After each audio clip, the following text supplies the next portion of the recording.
Nama saya Raden Udono Sasminto Probo di Kridomardowo Kraton Yogyakarta. Saya sebagai pemucal Beksa Kakung. Pada kesempatan kali ini saya akan bercerita tentang Beksan Panji Lalean atau Beksan Panji Jayeng Resmi, di mana Beksan Panji Lalean atau Beksan Panji Jayeng Resmi ini sedikit berbeda dengan beksan-beksan sekawanan yang sudah ada selama ini.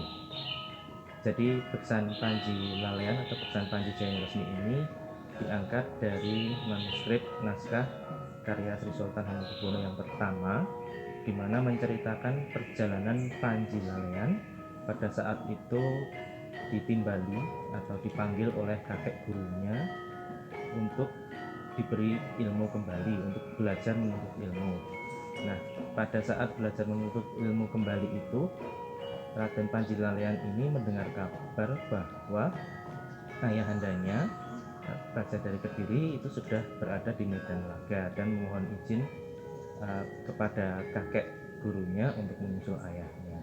Nah, setelah diberi izin, Raden Panji Lalean pun berangkat menyusul ayahandanya. Nah, di tengah perjalanan Panji Lalean ini semacam tersesat di sebuah desa yang dinamakan Desa Wandanduro. Di sana banyak sekali godaan-godaan yang dialami oleh Raden Panji Lalean.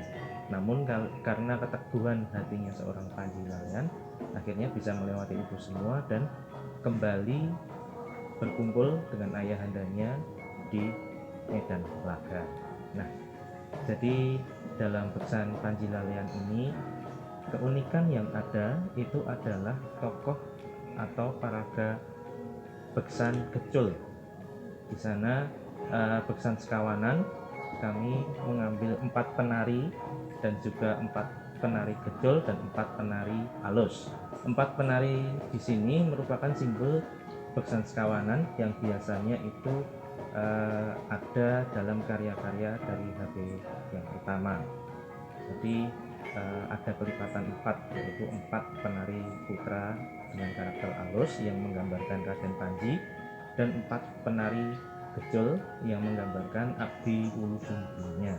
Nah, di mana Beksan Panji Lalean ini 60% atau 65% itu didominasi oleh penari geculnya, di mana ini yang menjadi salah satu keunikan dari Beksan Panji Lalean yang selama ini belum ditemui di beksan-beksan sekawanan yang lainnya.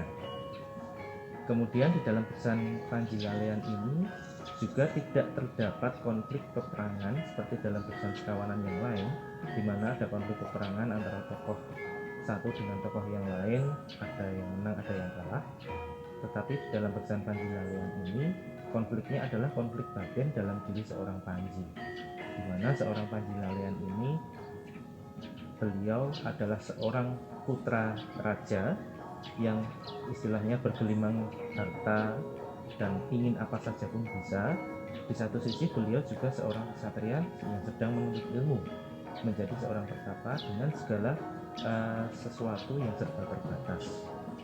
Jadi tidak ada yang didapati selama di istana. Jadi konflik yang muncul adalah konflik batin dalam diri seorang Panji, di mana dia harus tetap memegang teguh sifat satrianya ketika sedang mengemban tugas. Nah, sikap tersebut diwujudkan dalam perjalanan Panji ketika berada di Desa Wandanduro tersebut, di mana banyak godaan-godaan dari penduduk sekitar yang terkagum-kagum akan ketampanan seorang Panji. Bahkan di dalam manuskrip itu diceritakan bahwa ada seorang putri saudagar yang selalu mengikuti dan selalu ingin mencari perhatiannya seorang Panji, tetapi Panji Lalean sendiri tetap teguh terhadap pendiriannya dan tidak tergoda. Untuk ragam-ragam tari yang nanti dibawakan, untuk alusnya itu memakai ragam tari ingkur. Kemudian yang gecul itu ragam utamanya adalah ragam merak nigel. Untuk ragam merak nigel di sini ada sedikit perumpamaan bahwa ragam-ragam ini juga merupakan ragam-ragam yang sering dipakai oleh Punokawan. Beksan Panji Lalean atau Panji Jayeng Resmi ini diangkat dari naskah Serat Kondo karya Habib pertama, di mana naskah tersebut hanya sangat singkat, bahkan tidak menerangkan adanya ragam-ragam yang ada seperti naskah-naskah karya yang lain. Jadi di sini kami ada tim pemucal itu mencoba menginterpretasikan dan mencoba membaca naskah itu kembali, lalu diwujudkan ke dalam bentuk-bentuk gerak tari yang disusun, lalu terbentuklah Beksan Panji Lalean ini atau Beksan Panji Jayeng Resmi ini. Nah, Beksan Panji Lalean ini nanti akan dipentaskan dalam acara Uyon Uyon Adiluhung pada tanggal 17 Mei 2021.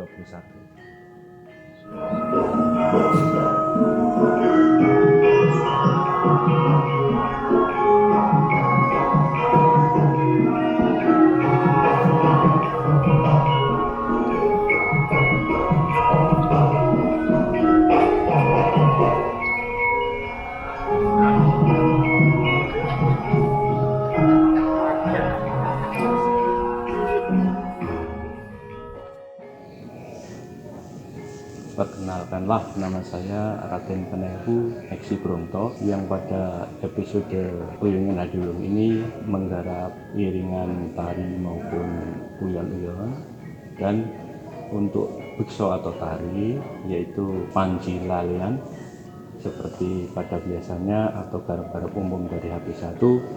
Jadi dimulai dari lagon, kemudian kondo, kemudian melik, kemudian untuk endiran ada ketawang dan sebagainya. Hal yang patut kita apresiasi bahwasanya untuk Beksan Panji Lalean ini yaitu tingkat kesulitan daripada garapan ini memadukan antara gerakan halus dengan gerakan dari cantrik, jadi supaya bisa padu itu yang bisa kita cari. Nah, itu yang banyak harus berlatih, jadi kesulitannya di situ. Nah, kalau yang lainnya itu sudah seperti biasa garapan pada HP1 seperti itu.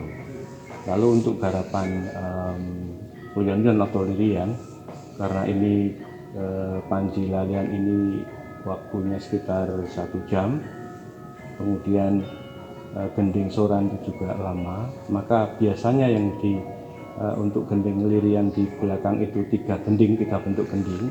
Ini saya mencoba 2 gending saja, yaitu langsung pelok barang Suryo Latri, kemudian dawah hadrang Sri Madyo, lalu ayak-ayak Dayan pelok barang.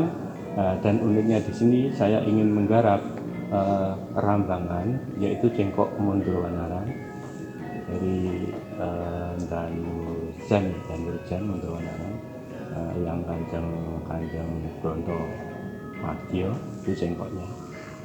Lalu yang untuk Slendro Menduro itu saya sesuaikan, dicoba dengan garapan yang seperti suasana Panji Lalean, bawahnya loro-loro topeng. Nah, itu gendingnya sesuai, hampir sama atau rasanya hampir sama dengan beksannya Panji Lalean, dan penuntutnya baran Lebdo Jiwo. Ya, sementara itu dulu yang bisa saya sampaikan untuk sahabat Keraton Yogyakarta. Terima kasih.